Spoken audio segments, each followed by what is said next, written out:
Here you go. Here you go. This is going to be how stars work. We're going to start with our planets here, but then we're going to go this way. They always get bigger. Yeah, just you wait. Just you wait. We're going to slow this down so you guys can take it all in. We're going to slow it down more because apparently... Here you go.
There's Antares, but it gets bigger.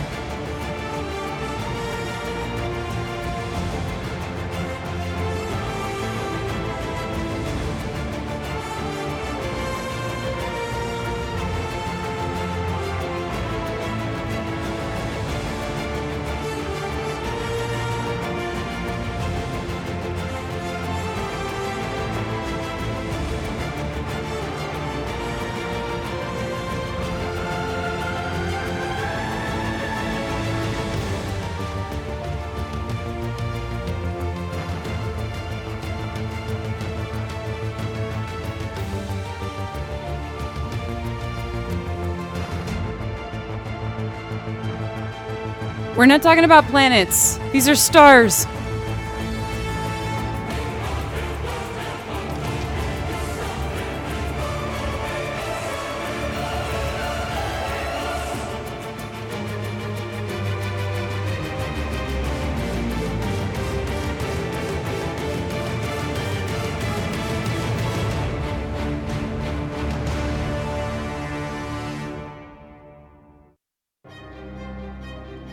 I'm good. We're just doing a nice comparison here of how big stars can get. The biggest star we know of right now is UY-Scuti. That guy. So...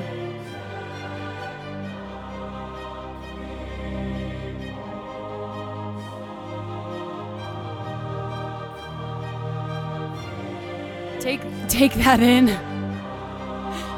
We're not even a pixel.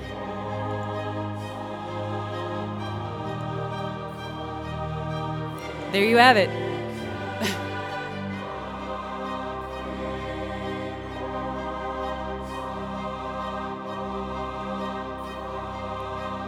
Yeah. It's pretty good stuff.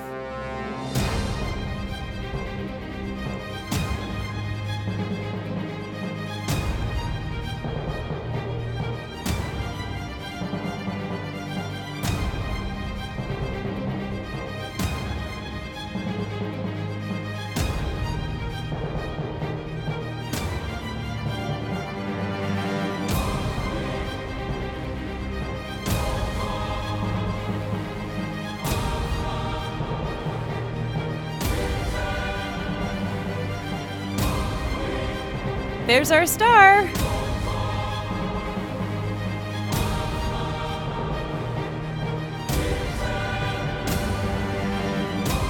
Yeah.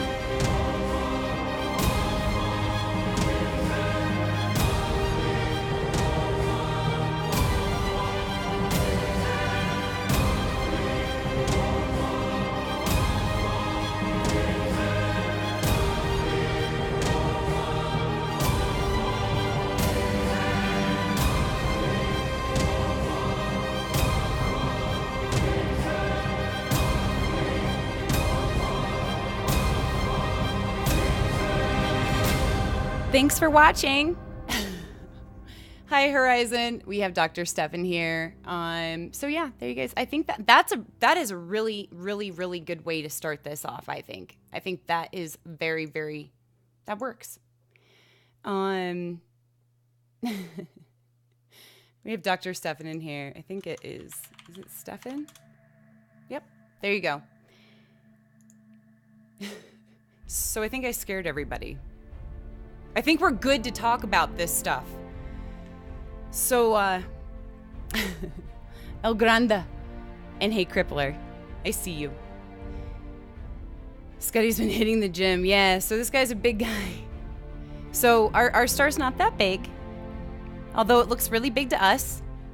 The light that star sends out takes 8 minutes to reach our eyes. Our sun. So you're not even seeing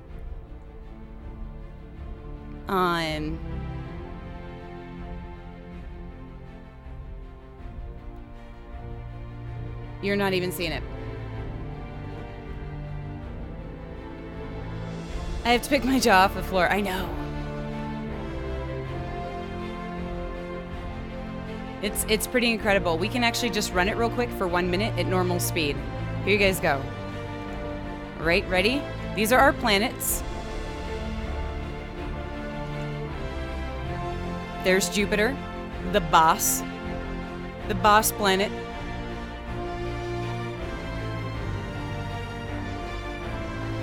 Our sun.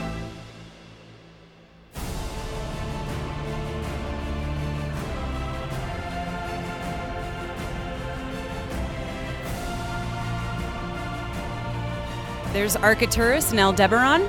There's Rigel, my favorite star. Antares. Betelgeuse. VY Canis Majoris.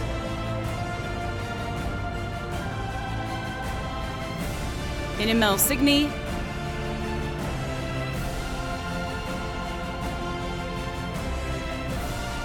And the Beast. UY-Scuti.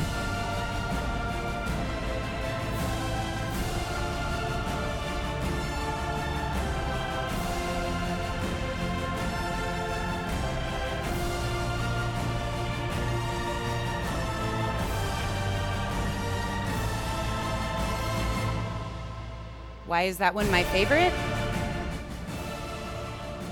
Why is Rigel my favorite? Simply because it's blue, it's hot, and it's gonna die, and it's big. I don't know. I really like Rigel. I have no idea. That's your favorite? Oh, man. I knew it. Aldebaran. So we're gonna actually wait here for a second while we get the call. But everything you guys see here, I'm going to always list in my VOD description, all of those images that we just saw right there, and everything else. In fact, I'm moving those tabs over right now so I can save them. So I hope you guys are ready to talk about big stars.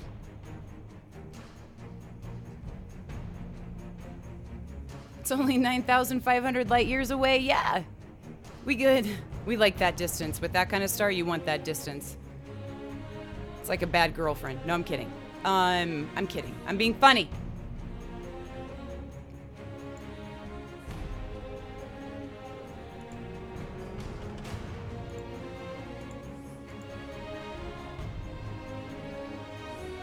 So many one-liners I've got to say them. So again, she'll be here. You guys will see me. I can't swear. I don't swear when I have guests from the astronomy community because respect. But you guys are good, and she could be reading the chat. I think she will be. She's awesome. And here we go. Don't worry, I will adjust volumes in just a second, guys. I am. There we go. Hello. Hi. I think the volume's actually pretty good. Hi. Let me get you guys up on my screen and do all that fun stuff. Let me adjust that. Can you guys talk for me? So I'm sound testing right now. Hi. Sound testing sounds. Can you hear me? I can hear you. See, I told you guys she's so much fun. And this is me in the background. And that's Dr. Stefan. Okay, here we go. Let me bring you guys over here. And actually, while I'm doing this, do you want to talk about who you are, Dr. Emily Levesque? Yes. So I'm Emily Levesque. I am an assistant professor of astronomy at the University of Washington.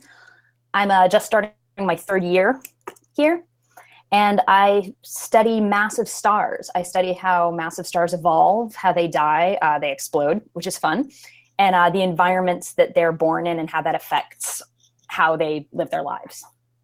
Awesome. And I pronounced your name wrong. That's okay. It's a difficult name to pronounce because it's very French Canadian. So, yeah. Levesque, guys. Levesque. Levesque. Okay, so that's a silent. Which actually means the bishop. Does it? Yes, it does. Mm-hmm. Oh, that's cool. So we watched the lecture series with Hubble, and that was an amazing talk. I already told you the audio thing, man. So let's start in, I guess, about you and how you got interested in astronomy. Okay, yeah. So it's funny because it sounds like a very cliche answer, but I've literally been interested in astronomy since I was a tiny little kid. In 1986, Halley's Comet did its last close flyby of Earth, and I was 2 then, and my big brother was 12. So he had a school project where he was asked to, go out in the backyard and look at the comet and write down what he saw. And the whole family went tramping out into the backyard. This was in southeastern Massachusetts. And apparently I was 2 and freaked out and hated the dark and was just like, until they pointed me up and started getting me looking at the sky. And I was just fascinated. And from then on, people would ask me what I wanted to be when I grew up. And I would say, oh, I want to be a ballerina or an astronomer, or I want to be a firefighter or an astronomer. And astronomer just stuck. Mm-hmm. I agree. I would choose an astronomer over ballet too. I was not very good at ballet. Let's be very clear. But yeah. And so you started going to school. I know you actually went to right around here where I live, and which is a really good school for astronomy. And you studied. Was this your focus? Was stars? So I actually started out. I did my undergrad at MIT, and MIT has a physics major, but not an astronomy major. So I majored in physics, but sort of supplemented the physics coursework with as much astronomy as possible. There, I started doing research first with professors at MIT and then at research institutes over the summer through a program that the National Science Foundation actually runs. As a kid getting into astronomy, I'd been really fascinated by black holes. And my whole thing was that it's really weird that you have a star that seems sort of normal-ish that then turns into this brain-bending thing called a black hole. So when I got offered my first summer research project, the person who was offering it to me said, well, you can work on blue supergiants or red supergiants. And I knew enough to know that red supergiants were the stage right before the stars died. So I figured, it's a little closer to neutron stars and black holes and what I like. So I agreed to work on that and wound up getting fascinated by red supergiants in their own right. So the stars work in particular happened starting early in college. Oh, that's really cool. So you actually had a choice then, and you chose the blue supergiants. Yeah. Awesome. The red supergiant. Sorry. And so that kind of leads into the next part. So you also got the Hubble Fellowship. Yes. That's pretty impressive. Do you want to tell people why that would be impressive? I mean, you can kind of toot your own horn in this case because that's super impressive, but I would like you to explain that. Sure. So the Hubble Fellowship is a postdoctoral fellowship. It's 3 years of pay and research funding. that you get once you've gotten your PhD, and it gives you a pretty nice amount of academic freedom and flexibility. You're able to direct your own research instead of doing research primarily for an advisor or a larger team.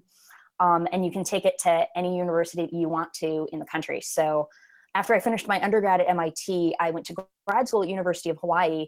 I got something called an Einstein Fellowship first and then a Hubble Fellowship. They're actually very similar in terms of how they're structured. And I took them to the University of Colorado because that's an awesome place for doing ultraviolet astronomy. And that was where I decided to do some of my work. But it was a really excellent deal because I had some funding to pay for a student or pay for traveling to observe at telescopes or going to conferences. And it was a really great way to sort of launch my post-PhD research. Awesome. So, and that's really cool, guys. And I did ask you this when you and I talked. Did you actually get to use the Hubble telescope? I did. It actually had nothing to do with the fellowship. And this is something that bums people out sometimes, that being a Hubble fellow doesn't mean you get Hubble time. Damn it. It also, I've had people ask me this on airplanes of, oh, does that mean you get to go to Hubble? Which, no, unfortunately. But I did get the chance to observe some young galaxies that are actively forming stars, so that I can try and understand more about how very young massive stars work and how they interact with and are sort of affected by their environments. Okay, so that's like actually a pretty good lead-in to let's talk about massive stars and how they are born, when they are born, how they live, because they're very different than our star, right? Yes. So our sun is a amazingly garden variety normal star. A massive star is at least 8 times the mass of our sun when it's born. It goes from 8 up to well over 100 times the mass of our sun. And because they're so massive, the fusion that goes on in their core is fundamentally different. It's fundamentally more energetic and faster. So our sun is living on the order of 10 billion with a B years. Massive stars live like 10 million with an M. They're very much the sort of live fast, die young model of stars. And that's significant, yeah, because and why do they only live so long? Why are they so short-lived? They crank through the fuel that's available to them faster. It's actually weird because our sun right now is fusing hydrogen in its core, and that core fusion provides the energy that is able to counterbalance the sun against the inward collapse of gravity. So you need that in most stars. You need that sort of perfect balancing act to keep the star alive. A massive star will fuse hydrogen and then we move on to fusing helium. Its core is so dense and so hot that it can go on and fuse carbon and oxygen and neon and like silicon. And it has many more fuel sources available to it, but it cranks through those fuel sources really fast. So even having more sort of core fusion products available to it, it still only lives 10 million years or so before it runs out of stuff to fuse in its core, and then the star dies. Okay, so and we were looking at this last night through because I was trying to give people prep for this. The fusion process with these massive stars towards the end with those heavier elements, those fusion processes are much shorter, right? Yes. And so, you know, can you go through some of those in the time period if off the top of your head, if you know roughly? It depends a lot on exactly how massive the star is and the chemical composition of the star. But you start with something like hydrogen fusion, which lasts multi-millions of years, to something like silicon fusion, the final fusion stage that the star goes through. Silicon fusion lasts like 3 days. So it's an extremely brief period of time. That's insane, guys. And okay, so you also studied like that talk that we saw does talk about, you know, and this in and of itself, that's a weird process. So her talk was about weird stars and the fact that it can fuse silicon in a matter of days in its life, and its life is millions of years, is crazy. Yes. But I'm kind of curious to know about some of your favorite stars and what do you consider weird, away from the lecture, just here talking to a whole different audience. Why don't you just go in with some of the stuff that you know about with weird behaviors of stars? It's really hard for me to pick a favorite star because it's usually the star that I was looking at like 10 minutes ago or the star that I can't explain yet. But I consider most massive stars weird because as soon as you sort of scratch under the surface and start poking them and start getting detailed observations of them, inevitably something pops up that you just can't explain. Some of my favorite weirdest stars are the really giant stars, the ones whose radii are very large. Even establishing something like how big a star is weirdly hard when you start getting into questions of, what do you call the surface of a star? They don't have, ground like a planet. Defining the surface can get very sketchy, especially for really big, really cold stars like red supergiants. I also like the weird stars that are, just getting ready to explode. There are stars that will actually fake us out. I think of them as stars that fake their own deaths. So these are very massive stars that will undergo these big eruptions before they explode as supernovae. And when we observe a supernova, we see something that gets bright. And that's all we see. So usually something will get bright and then slowly fade away, and it very closely resembles what we've seen from other supernovae, and we can say, oh, that's an exploding star. Sometimes a star will outburst and we will see it get bright, fade away, and then outburst again. And it's amazing that you can't, necessarily tell whether this massive star, 40 times the mass of our sun and many, many times the radii has exploded and died, but you really can't. So figuring out why those stars behave the way they do can be really interesting. Right. So you said we talked about this with Dr. Scott Adams. He talked about that behavior. I said they're throwing a tantrum before their death, pretty much. Yes, exactly. They get upset. They shine really, really bright. Then they go dimmer and then they get bright again. But those are different than heartbeat stars, are they? I mean, I'm not 100% sure. Heartbeat stars are actually very funny. If I'm remembering what heartbeat stars are, actually, these are stars whose inner layers are actually getting perturbed and squeezed by gravity from a companion.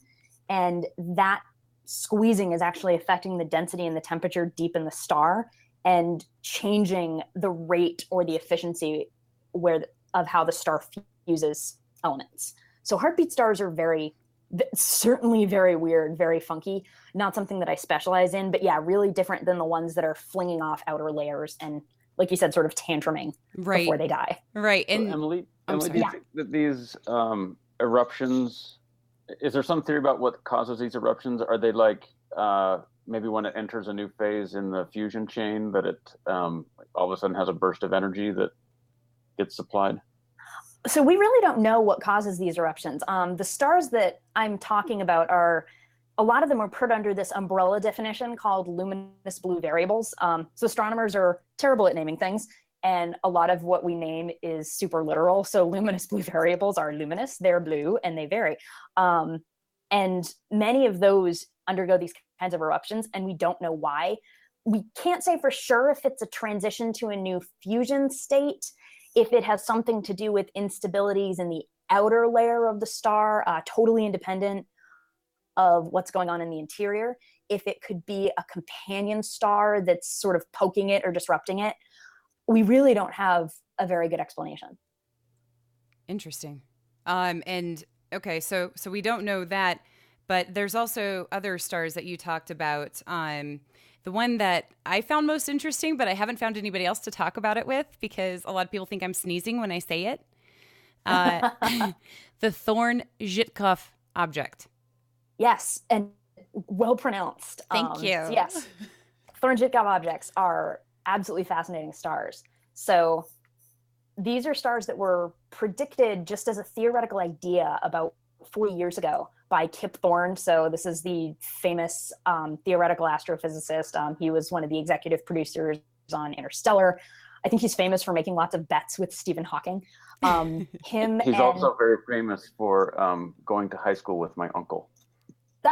No way. Really? Yeah, he went to the same high school as both my uncle and my father in Logan, Utah. That's where Utah State is.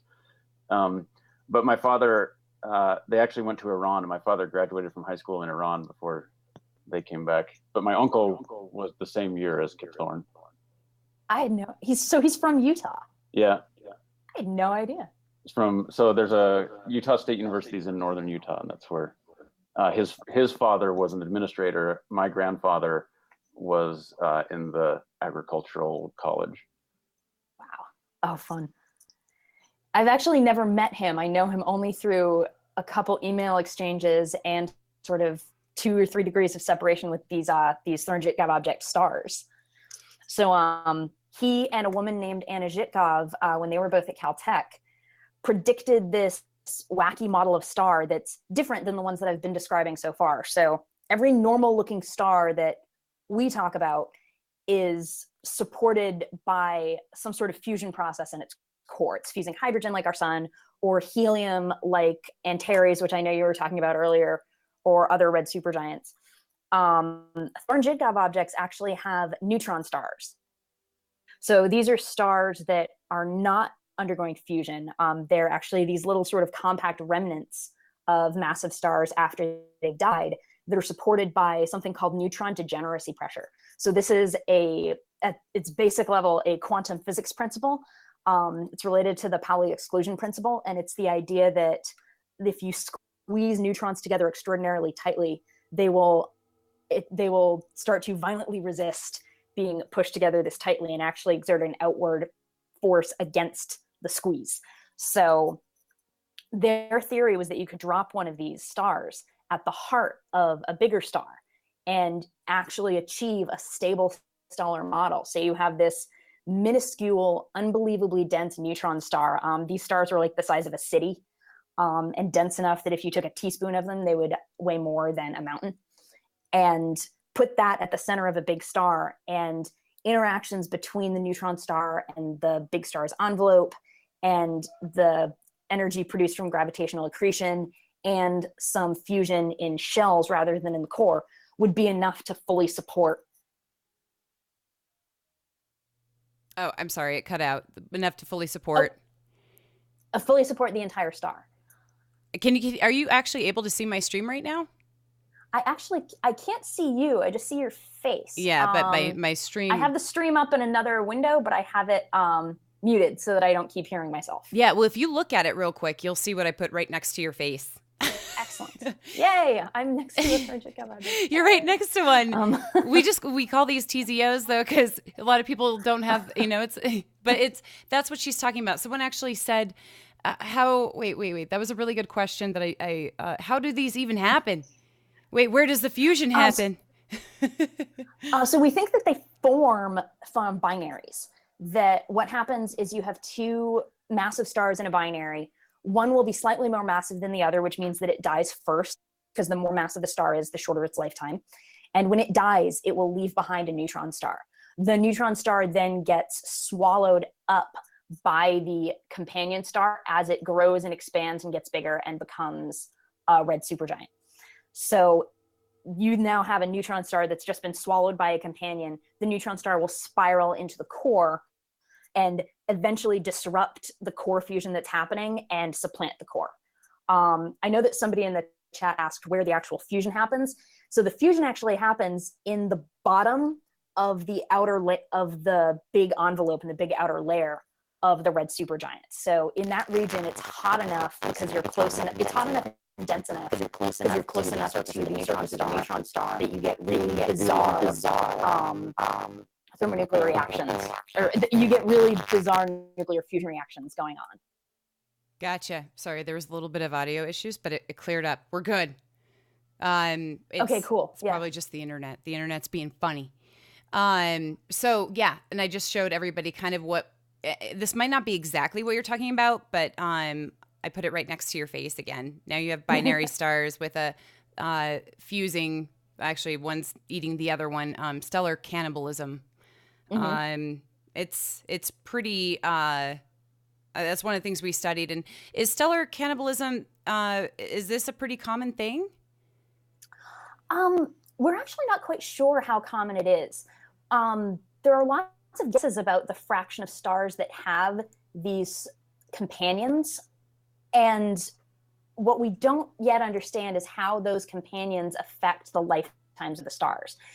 It has to do with, how close together they are, how big the stars get during their lifetimes, whether or not they will straight up merge and sort of become one star with a common chunk of material surrounding it, whether they will exchange material. It's really still a very big question mark. And so, in going with that being a big question mark, what is one of the stars that you've studied and that you're like we've really little explanation for it at all how this works? Your most mind bending, I guess we could say. Sorry, say that again. The most mind bending for you personally.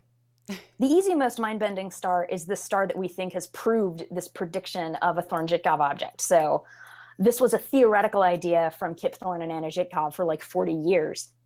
And Anna Jitkov actually emailed me and a few of my colleagues about 8 years ago, I think at this point, because we were studying red supergiants, and Thorn-Jitkov objects are supposed to look a lot like red supergiants. She was asking us if we were interested in going through our set of stars that we had studied, interested in reobserving them very closely and seeing if we could pick up the odd little chemical signature that is predicted if the star has a neutron star for a core instead of a normal helium fusing core.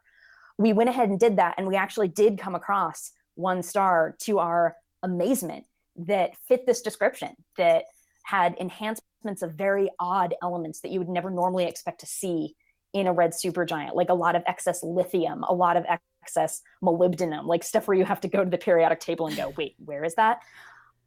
So it looks like we've found the first observational evidence that these stars exist and that they're not just a nifty idea of Kip Thorne and Anna Jitkov's. There's still other things about this star that are weird and that we're trying to explain. Some of them fit perfectly with what we would expect a Thorn-Jitkov object to do.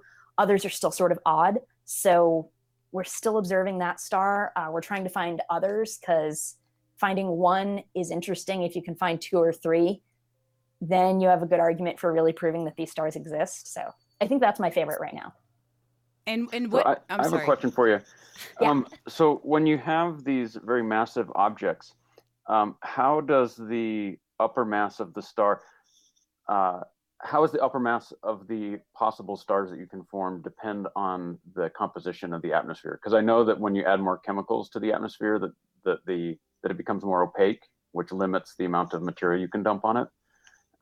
But so we don't really. So what happens at the highest mass end of the stellar spectrum?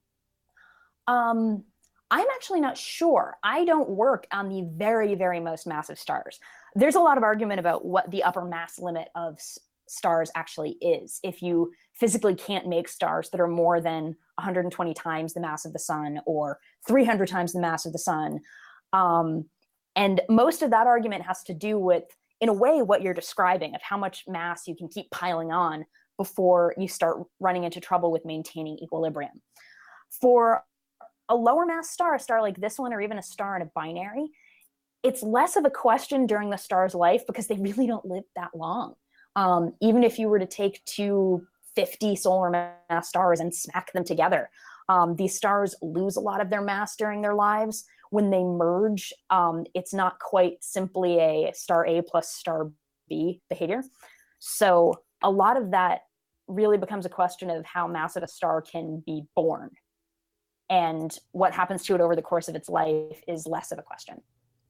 And so with these stars, these massive stars, are they born, do we find a pattern of when they're born in terms of the age of the universe?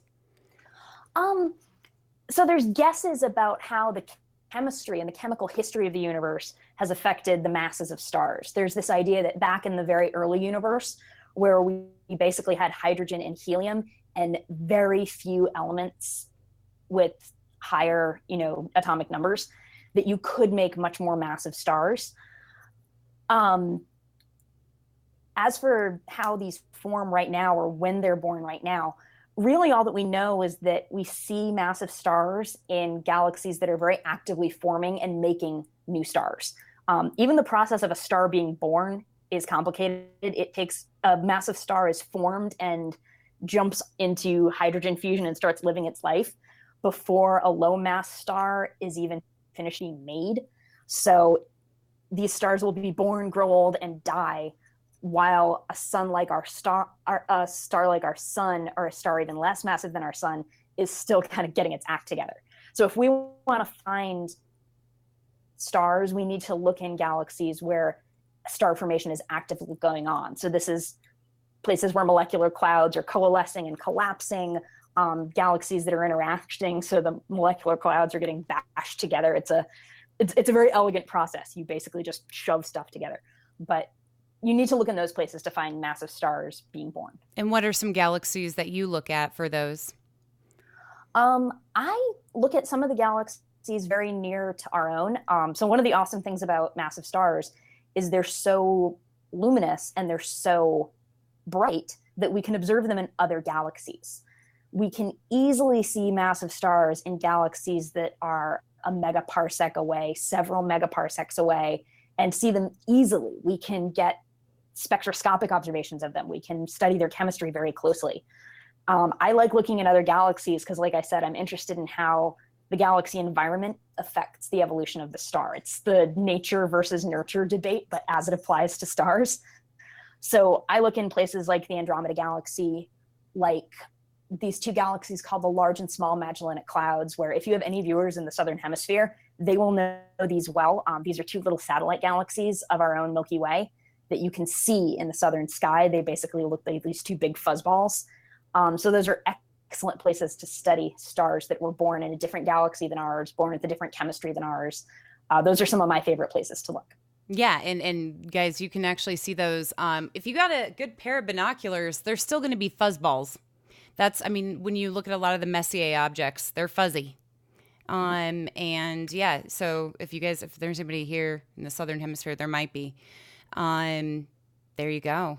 And so with that, going along those lines of these stars are, well, I wanted to actually talk about, we were talking about some neutron stars, and we have, there's types of neutron stars, magnetars and pulsars.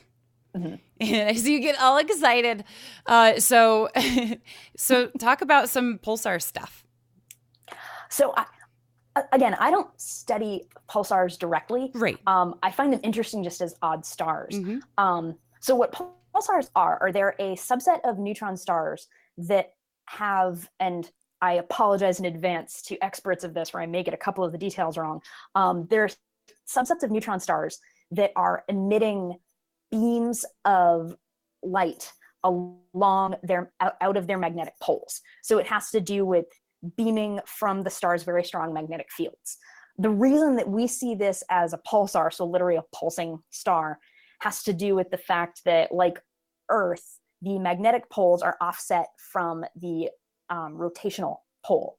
So the star may be spinning along an axis like this, but its magnetic poles will be doing this. So when the beam points at us, we will see that as a flash of light.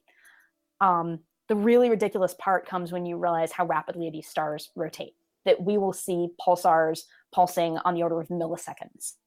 And this is an entire star that's obviously going around once every handful of milliseconds. So they're great examples of really extreme physics in stars. Right. And that's okay. So everybody understood that. That's the mind-bending part of that, is that it's milliseconds that they can rotate. Yeah. And that's why we call them pulsars, is because they pulse. And when we see this pulsing action, it looks like if you can imagine like a lighthouse beacon, it pulses. And so pulsars, that's like she said, literal terms. So there's a great story about how these were discovered. Jason, were you about to tell that story, or should I? No, go ahead. Yeah, so these were discovered in, I think, the late 1960s by a woman named Jocelyn Bell Burnell. And they discovered one of these with a radio telescope. And it was this just like perfect, very regular, like beating basically from a star. And they detected one, they detected a few more, and they were giving them a name as they were finding these so that they could just keep track of them. And they named them LGM 1, 2, 3. And LGM stood for Little Green Men. And like they were mostly kidding, but it was this recognition of, hey, maybe this is how the aliens call us. And it turned out, no, it was a completely natural phenomenon. But I just like the quirk of deciding to name it Little Green Man 1, 2, and so on. Was that what you were going to say, Dr. Stefan? I don't know if he can, Dr. Stefan. Sorry, I was responding to a question in chat. No, so I was actually going to ask a different question. But that is one thing that I certainly tell all of whenever I teach the Intro to Astronomy class, that I bring that one up. What I was curious about is, do you tend to study individual stars? Here, let me get rid of my bubble. Do you tend to study individual stars with a series of telescopes, or are you looking forward to, say, LSST when it studies the whole universe in every night? What is the suite of instruments that you use when you're doing your research? So far, I'm more of an individual star person, and it grows out of the love for weird stars that I like finding the most utterly bizarre one and following it up. That said, I think so you were asking what instruments I use. I use the Apache Point Observatory 3.5 meter telescope, which the University of Washington actually has a share in. I use the Gemini North and South telescopes. So these are twin 8-meter telescopes. One is in Hawaii, one is in Chile. I've used other telescopes in Chile a great deal because a lot of my work is on these southern hemisphere stars. I am excited about something like LSST, which I'm sure you've talked about it on here before, but this is, surveying the entire southern sky pretty much on a timescale of days and looking for basically anything that changes or anything that brightens or dims or anything at all. It's going to be a ridiculous instrument for discovering supernovae. But I'm not excited about the 100,000 supernovae per night that we can make stacks of. I'm interested in getting that stack of 100,000 and finding the one that doesn't make sense and then trying to go after it. But I think that by virtue of that massive survey, we'll get so much better at finding the outliers, at identifying the outliers. That in itself is a fascinating data science problem of how you pair through an enormous list to find the 2 stars that are worth training, say, a 30-meter telescope on. So yeah, that's where a lot of my interest comes from. Yeah. That's similar to kind of what happened with Kepler, that Kepler, had the survey, it had about 200,000 stars all told. And then there's a handful of really bizarre objects that you can only find because there's only one out of every 100,000 stars that are like them. Yeah. And you follow, and of course they're always very dim because there are many more dim stars in a survey than there are bright ones. Yeah. I'm sorry. I was showing everybody what the LSST is, and I had it right over your face, Dr. Stefan, for a portion of that. But yeah, so that actually looks really, really cool. I have touched on other telescopes, but I haven't mentioned that one yet. And so with this, I guess what I'm curious about is you also said that you have an interest in gamma ray bursts, right? Yes. Yes. Do you want to talk about them? Because I was talking to people about those briefly, but more just the coolness and awesomeness of them. But I'll let you, because you probably know extremely vast amounts more than I do on this topic. So I actually did my PhD thesis on gamma ray bursts and specifically the galaxies where they happen. So to explain why they are and what they are and why they're interesting, I know you guys all just talked about supernovae, but just as a sort of quick recap, when a massive star reaches the end of its life and it runs out of fuel to undergo fusion in its core collapses into either a neutron star or a black hole, and you get this rebound shock and bounce that gives us what we see as a supernova. A big part of what I studied for my thesis are galaxies where gamma ray bursts have happened. So in the case of a gamma ray burst, what we think is happening is a very massive and very rapidly rotating star has undergone core collapse, and its core has collapsed into a rotating black hole. So that black hole then serves to consume the star from the inside. It basically shatters the star. The accretion of stellar material onto the black hole ignites these jets that come out perpendicular to the rotation axis, or along the rotation axis of the black hole. And those jets are moving so just stupid fast that collisions in the jets emit gamma rays. So what we see is this brief flash of gamma ray emission. It lasts anywhere from 2 to maybe a few thousand seconds at most while this star is dying. Some of these we see a supernova associated with, others they're simply too far away for us to have seen the supernova. And what we don't have a great understanding of is why some stars make gamma ray bursts and others don't. And we don't have any of these that are nearby us. We haven't experienced one being very close, right? No, well, we certainly haven't recently, because that would go really badly for the Earth to suddenly get blasted. And why is that? Huge. We would get blasted with this enormous flux of gamma rays if it was a relatively nearby star, it would basically fry off half of the ozone, and bad things would happen.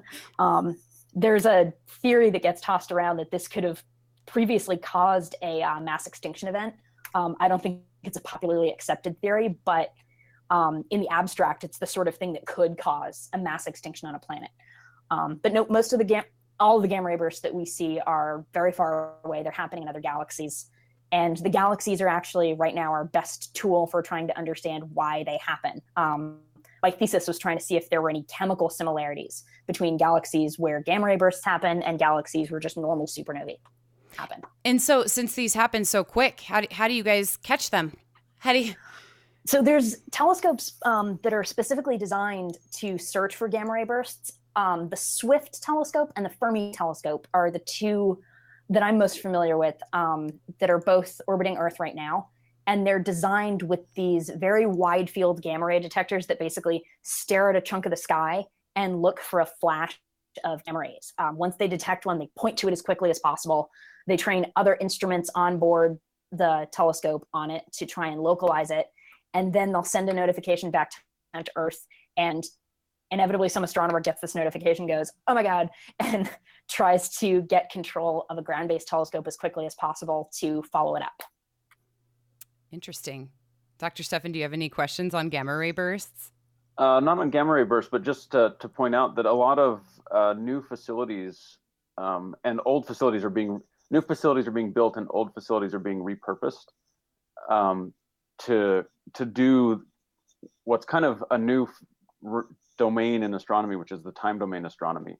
So, for example, one of the former execs, I think it was a former exec at Google, founded the Las Cumbres Observatory, which is a series of 0.5 meter and 1 meter telescopes that are distributed all the way around the Earth. That way, if they see something, there's always one of his pieces of glass that's on the sky and it's where it's dark.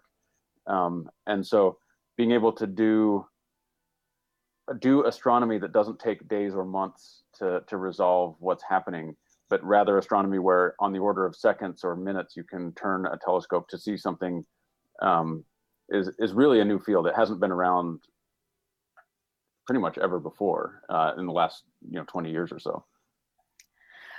When I give public talks, gamma ray bursts astronomy is the closest. I tell people this is the closest we get to the sort of science that you see in movies, where everything happens fast and in real time, and it's super dramatic because you'll get notified that there's a gamma ray burst that you want to follow up, and one of these events will initially emit gamma rays, and then they have something called an afterglow, where you see the afterglow in progressively longer wavelengths. So you see it in the X-ray, then the UV, then the optical, and so on. And we try to get some observations of the afterglow as quickly as possible because it can tell us things like how far away the gamma ray burst is, give us a guess as to what type of event it was. But you're working on a timescale of minutes to hours, and you have to contact an observatory, get the observer to stop whatever they're doing. Observatories will have we'll have a structure set up for this called target of opportunity. And I've been at a telescope a couple times when a target of opportunity has come in, and it's kind of fun because you get to run around and be like, point the telescope over here, and like get very excited for a brief period of time. It's the astronomer version of like a 5-alarm fire kind of thing. Normal observing, there's about 5 minutes of panic when you point to a new object because if you're observing, say, a very distant galaxy or a very faint star, you have to be really careful that you're pointed at the right thing. I've pointed at the wrong thing before. I think everybody has.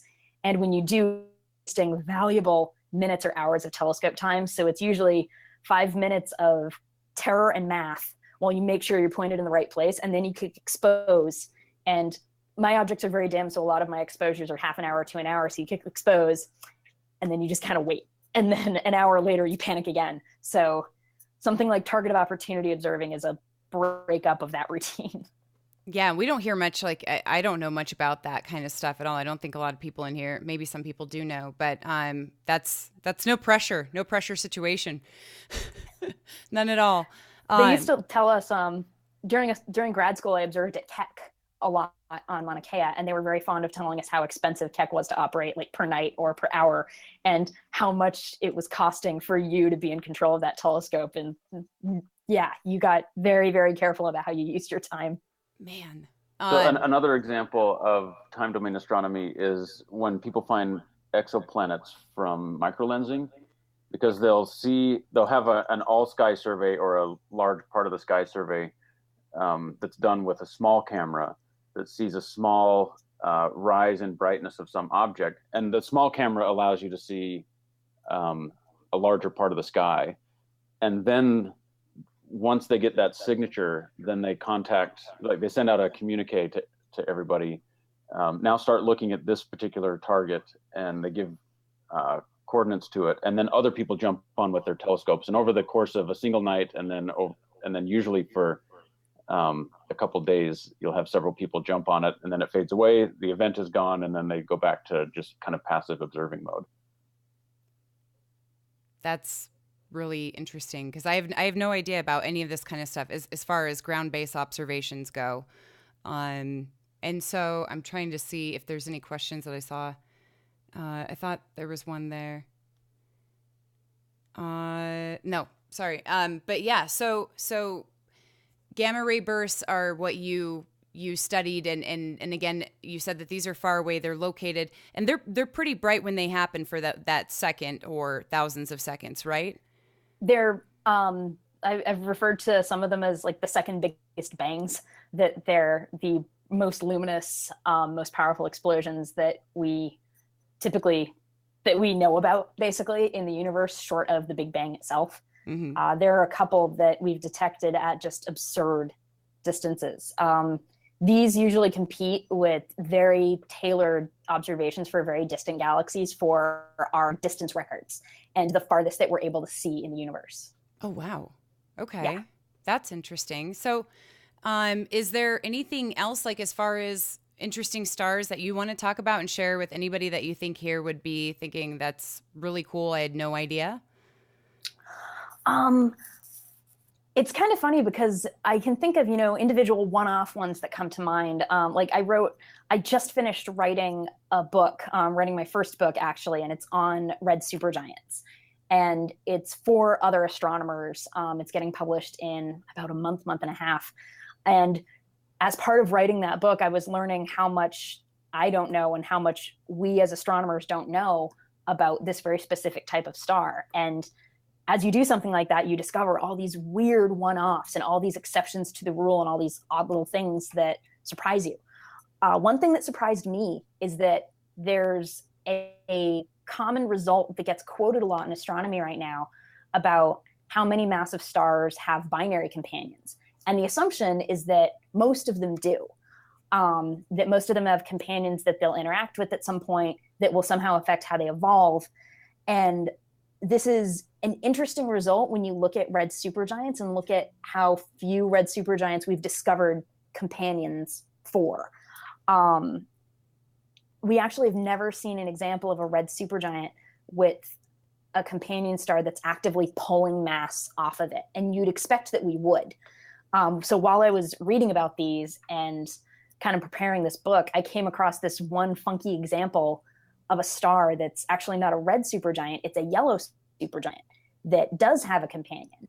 And what I was wondering is if that might be one example of a star that used to be a red supergiant and then lost mass from interactions.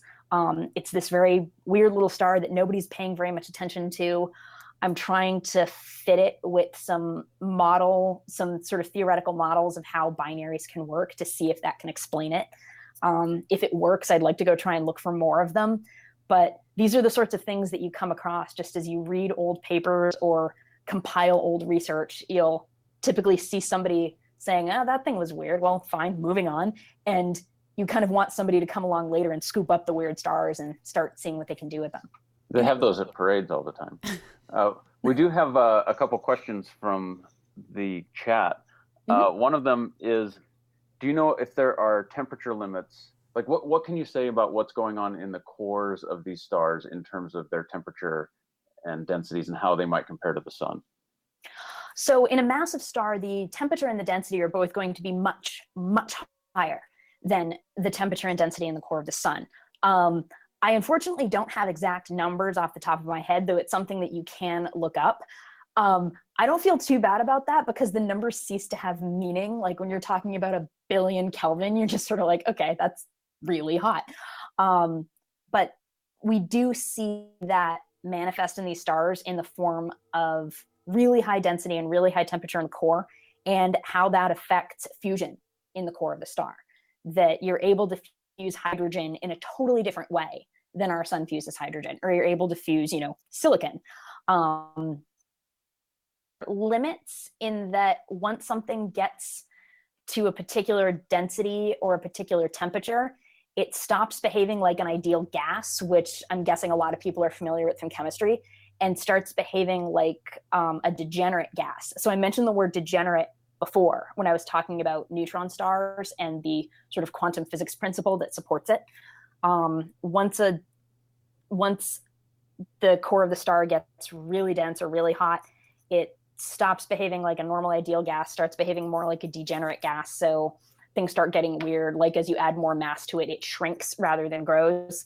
It's a very close relationship between temperature and density.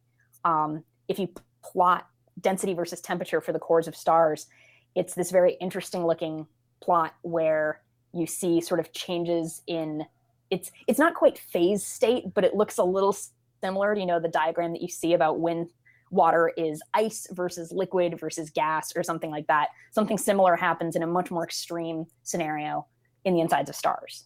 Mm-hmm.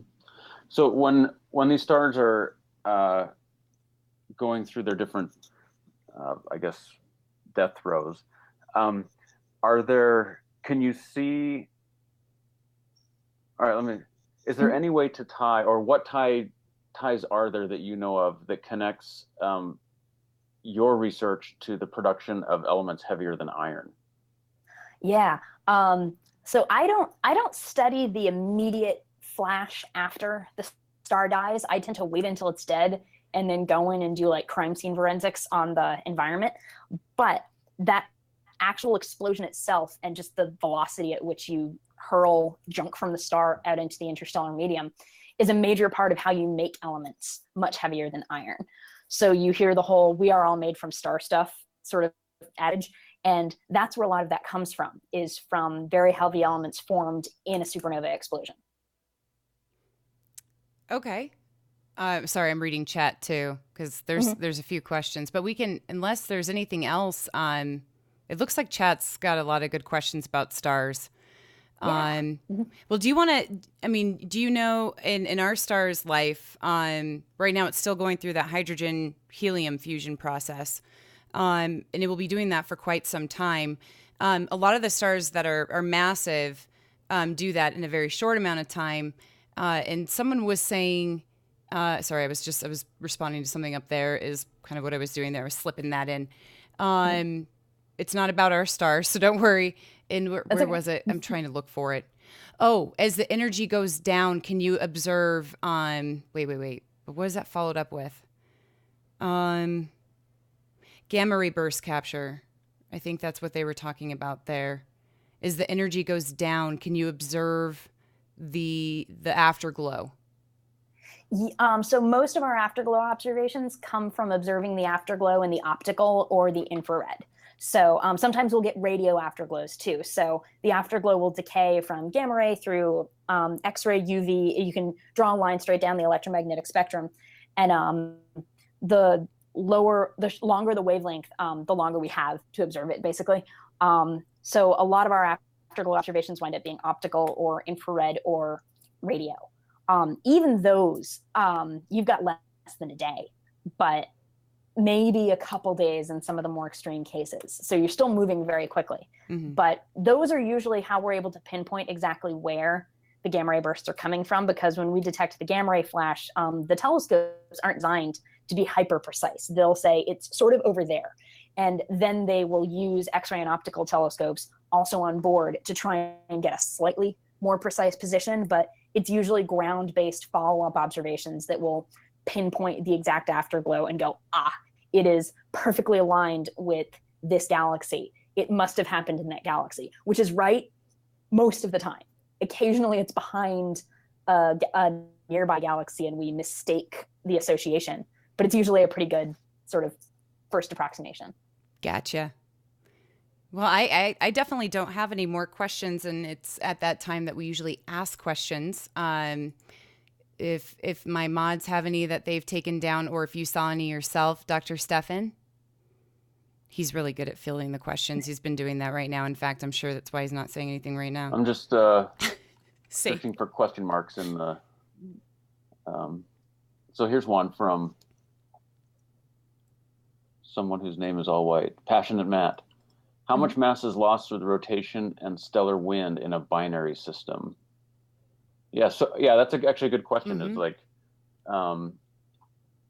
first of all, what happens as a star loses mass towards the end of its life, and does that change when you have a binary system versus a single star system? So when a massive star starts losing mass near the end of its life, these stars will lose most of their mass after they've stopped fusing hydrogen and after they've moved on to heavier elements. So they'll lose a lot of mass as red supergiants, or a lot of mass in even later stages. You may have seen these illustrations of massive stars and their inner layers, and they look like the layers of an onion, because you see the stuff that was produced by successive phases of fusion. So they'll have an outer layer that's very hydrogen rich, a layer just inside that's very helium rich, a layer just inside that's carbon rich, and then they sort of they progress onward. So as they lose mass from the outermost layers. So you will wind up with a star that's had its hydrogen layer peeled off, and it will look like exactly what was the name? Passionate Matt? It will look like exactly what he mentioned, which is something called a Wolf-Rayet star. So it's a very hot, massive star. Not necessarily because the star itself is intrinsically heated up, but that was spoken like a true French Canadian. Yeah, Rayet. What did I just do? Well, a lot of people will say because Passionate Matt. Wolf-Rayet star. Yeah, Rayet versus a Wolf-Rayet star. Go America. Yeah, no. Yes. Rayet. Yeah, Passionate Matt's actually, he is an astronomy student. Oh, perfect. Yeah. So I'm sure he knows what a Wolf-Rayet star is, but for others, they're very hot, evolved, massive stars, and they look hot not because they've heated up necessarily, but because we sort of peeled off the outer layers and are seeing deeper and into hotter parts of the star. So that's what mass loss will do a lot of times, is peel off layers. And that's actually really similar whether the star loses mass on its own or loses mass because it's having mass ripped off by a companion. I actually work with people who try to simulate stellar evolution, and the simulations of binary stars and the simulations of mass losing stars look really similar. The main effect of binary evolution is that it provides an easy way to remove mass. It's actually a great way to remove mass from smaller massive stars that maybe otherwise wouldn't have very strong winds or wouldn't shed mass at a very fast rate on their own. And these Wolf-Rayet stars, why can you talk about them for a second, just so that the chat knows what that even means? They're a type of star. You can go into that. They're a type of star. They're a type of massive star, and it represents a massive star that's getting very near to the end of its life. So these are stars that are fusing helium or even heavier elements, carbon or up from there. Some of them have cooled off and become red supergiants prior to becoming Wolf-Rayet stars. Others turn straight into Wolf-Rayet stars after they finish fusing hydrogen. It has to do with how massive the star is and how efficiently the star loses mass. We mainly find these because they look extremely hot. They're even hotter in a lot of cases than the stars are when they're first born. Because they're very hot and because we've stripped off some of their outer layers, we'll see very strong lines from particular atoms getting excited. We'll see emission from carbon in their atmospheres or nitrogen. Occasionally we'll see oxygen.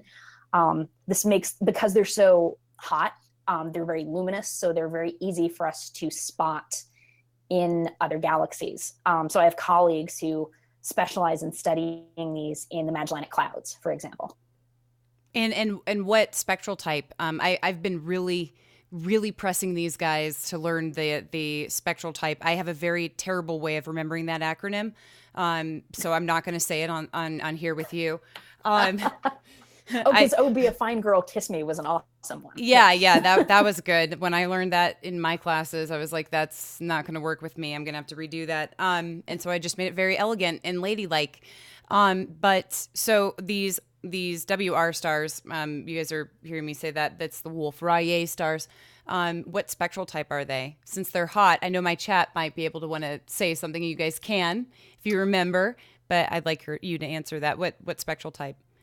They actually have their own spectral types. So the normal spectral types are the OBAFGKM sequence. These are hotter than O stars, and we give them their own name.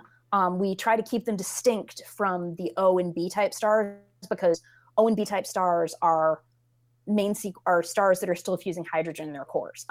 Once something's a Wolf-Rayet star, we can tell because we see very little hydrogen in its atmosphere. We see a lot of nitrogen, a lot of carbon, and sometimes a lot of oxygen. So we actually use those elements to determine the types. You'll have WN stars, which are nitrogen-rich Wolf-Rayet, or WC, which is carbon-rich.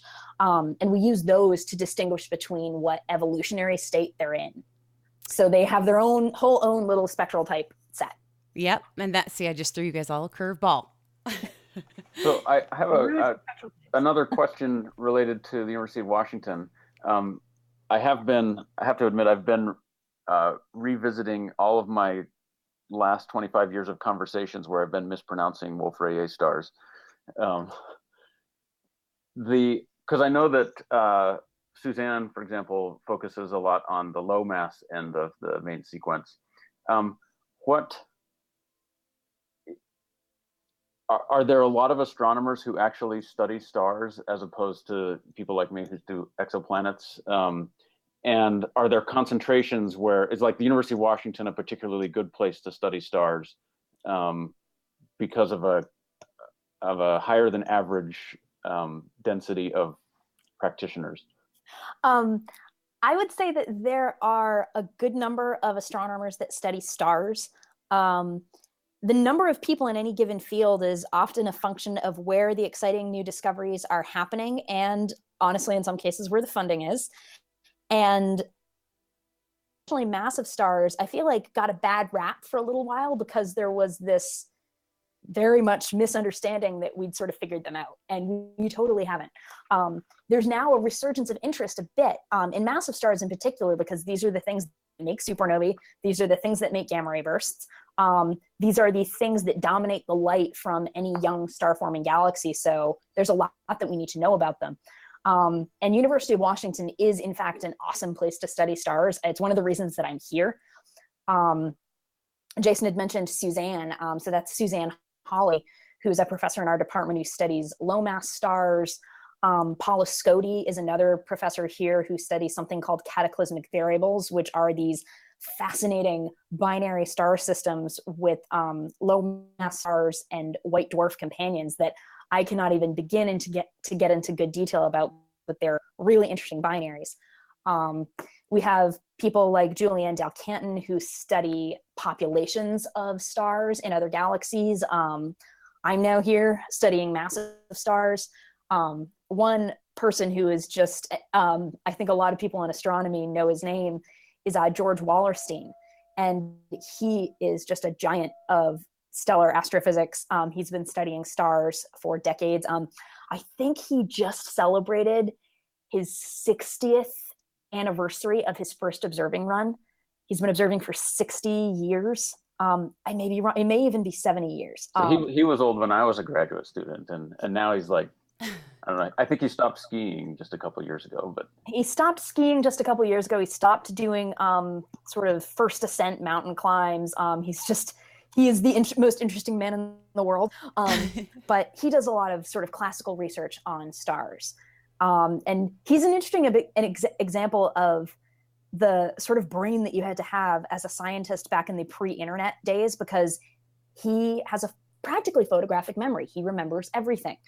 I had dropped by his office at one point and was mentioning an unusual star that I had studied, and he would be able to say, like, I remember taking a spectrum of that star in 1991, and this particular line looked exactly like what you're describing. And he would remember the name of the star. Sometimes he remembers the coordinates of the star exactly when he observed it.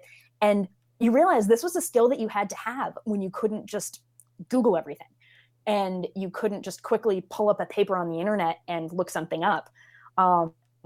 So, I mean, he's absolutely brilliant and does really interesting stars research. And like I said, between him and Julianne and Suzanne and Paula and others here, there's a great body of stellar astrophysics work happening at UW, and hopefully one that we can continue.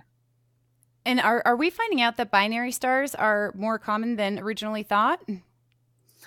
So that was a result that came out about, I want to say like 5 years ago or so, that was saying that a large number of massive stars are in binaries. I wouldn't necessarily say that it's more than we thought, because the number of stars in binaries had been a matter of interest for a while. And what we're trying to figure out is how many are born in binaries that interact and that affect how the star evolved. But it's obviously, since a binary companion can, pull off mass and affect how a star appears and how it evolves, it's something we're really interested in understanding. All right. And I think that might be, I'm wondering if there's any more questions. We got to end this here soon, because I don't want to take up too much of you and Dr. Steffen's time. I'm guessing you guys talked about the eclipse last time, right? I think him and I, we both streamed that. We co-streamed that together. Yeah, no, that was fun. That was a very long event too. But that was, are there any confirmed TZO objects? Yes, good question. So that was what our research was.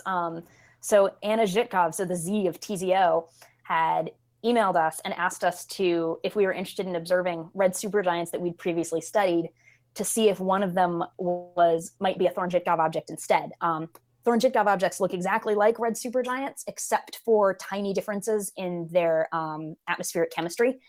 We went and did a search and actually did find one candidate. It's a red supergiant in the Small Magellanic Cloud. It has a super catchy name. It's Harvard variable 2112. Yay. But we are trying to look for more candidates, and we're trying to study that particular star in more detail to figure out exactly what might be going on. It's one of those cases where Occam's razor comes into it, that this star is odd in exactly the way that you would expect a Thorne-Zhitkov object to be. Technically, it could be some other type of star that, through a long series of amazing coincidences, happens to look like a TZO. And we've been one by one ruling those coincidences out. But we'd love to find more, and we'd love to understand that particular star. One probable candidate now, and we're trying to get from one to a few. Ah, interesting. Very cool. Well, I don't want to take up your guys' time anymore. And thank you so much for coming on here. My chat is like, she'd be so good at streaming. Yeah. Someone in the chat said they like my binoculars. Yes. So I feel like I need to explain why I have these, because they're not my creepy person binoculars. My parents are both really into birds, as it happens. So they are experts in good binoculars and how to get a good, cheap, affordable pair. And my office has a view of Salmon Bay and of one of those opening bridges. And I get way too fascinated by the bridge or by the birds that I see flying by. There's a bald eagle that'll hang out around here sometimes. So that's why I have them. I'm not spying on, the parking lot across the street. It's okay. That's what people say when they know I own a telescope. They're like, "Oh, it's aimed right at your neighbors." I'm like, "No." But yeah, so I would love to have you back, and everybody here is just like, she'd be so awesome, because she's very passionate about what she's studying and teaches and talks about. So thank you so much for your time. And guys, can we just get some hail Sagans in the chat, please? And I'm going to let you guys go. Thanks for coming. I appreciate your time. I should point out to anyone who ever visits Seattle, the University of Washington campus is the second best college campus in the whole country, probably in the whole world. It's an amazing campus, especially for the one sunny day that you get in March, when the cherry trees are blooming. And when you can see straight through the center of campus to Mount Rainier. Yeah. So it's an amazing campus. I was there for 5 years, and almost every day, I would walk from one end of the campus. I'd get off the bus at one end of the campus to drive to walk to the other, because it would give me a chance to see, different parts of the campus and stuff. It's one of the best ones. Cornell is another one. Cornell is my favorite campus in the country, but University of Washington is second. I spent a summer at Cornell. It's very beautiful. Yeah. Well, thank you guys very much for having me. This was really fun, and I would be happy to do this again sometime. Yes, definitely. I do have one favor to ask Emily. Yes. And that's if you could please go to Agua Verde for me. Yes. For some meal in the near future. It's a taco place right across the street. I will go as soon as the wildfire smoke clears up, because it's a little, I think I saw somebody on the chat who's in Seattle. It's a little scary here right now because it's very smoky. But once the weather is pleasant, I will go eat a meal outside at Agua Verde. All right. All right, Thanks guys. a lot. I really appreciate your time. Thank you. Have a you. wonderful evening. Okay, so now you get to see my screen, guys. Let me go here. We're going to go ahead and bring up Space Engine again. So she's awesome, and I'm not done quite yet. You might hear a mini sky in the background because we had to do this on this time. So I hope you guys enjoyed her. She's awesome. Now you guys see why I adore her. She's wonderful, and she's very enthusiastic. She has such a great personality. Yeah, you guys all noticed that. Best guess. Yeah, and that's what I'm saying is it's not very common that I can get people and it's not a slight to most people involved in this science. But yes, it is difficult to get that kind of enthusiasm. So yeah, Mini Sky's roaming around here right now, but I have help with that for this. But yeah, she's awesome. I'm glad you guys like her.